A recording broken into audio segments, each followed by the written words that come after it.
FBI Deputy Director Andrew McCabe, who has been attacked by President Trump, stepped down Monday, multiple sources familiar with the matter told NBC News. McCabe will remain on the FBI payroll until he is eligible to retire with full benefits in mid-March, the sources said. One source said McCabe was exercising his retirement eligibility and characterized his decision as stepping aside. Some are saying, though, he was actually forced out. McCabe has been at the center of ongoing tensions between the White House and the FBI and has reportedly been under pressure to quit from Trump, whose campaign is being investigated for possible collusion with Russia. Earlier this month, the Washington Post reported that after Trump fired FBI Director James Comey, he met with McCabe in the Oval Office and asked him who he voted for in the 2016 election. Trump, the officials told the Post, also vented his anger at McCabe over hundreds of thousands of dollars in donations that his wife, a Democrat, received for her failed 2015 Virginia State Senate bid from a political action committee controlled by a close friend of Hillary Clinton. A longtime career servant, McCabe has served at the FBI since 1996 under former directors Robert Mueller and James Comey. Trump was asked on Monday whether he knew McCabe was stepping aside, and the president did not answer. In recent weeks, Trump has taken aim at McCabe, whose office first arranged the FBI's interview with the National Security Advisor Michael Flynn. Flynn was fired after just 24 days on the job and pleaded guilty last month to lying to the FBI and is cooperating with the Russia investigation.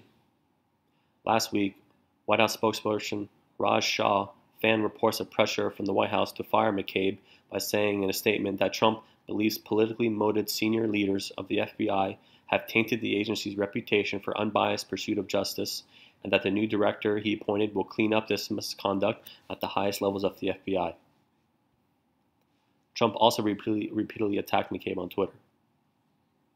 He once tweeted, "How can FBI Director Andrew McCabe, the man in charge, along with leaking James Comey of the phony Hillary Clinton investigation, including her 33,000 illegally deleted emails, be given $700,000 for wife's campaign by Clinton puppets during investigation?" Trump tweeted that on December 23rd. FBI Director Andrew McCabe is racing the clock to retire with full benefits. 90 days to go, he also tweeted.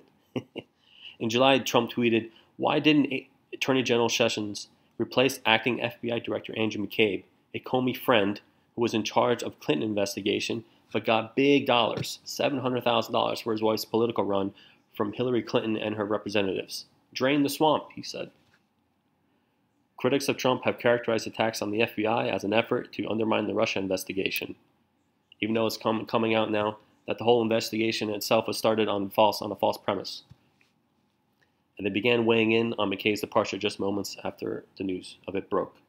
FBI Director Andrew McCabe is, and has been, a dedicated public servant who has served his country well, former Attorney General Eric Holder tweeted Monday. Bogus attacks on the FBI to distract from a legitimate and criminal inquiry does long-term unnecessary damage to these foundations of our government. Representative Eric Swalwell of California, a member of the House Intelligence and Judiciary Committees, told MSNBC that if McCabe was departing for any other reason than personal, this is going to be a problem because of the president's desire to remove people who he perceives to stand in the way of him being cleared in the Russia investigation. Meanwhile, news of McCabe's decision came as GOP leaders of the House Intelligence Committee were debating whether to make a public classified document that is believed to detail the FBI engaged in surveillance abuses. Some Republicans want to release the memo, a move the Justice Department says would be reckless and that the Democrats maintain is a stunt to undermine the Russia probe.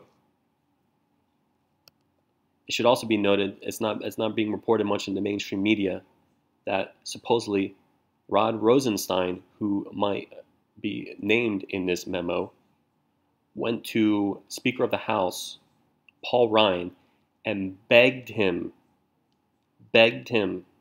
not to release this memo.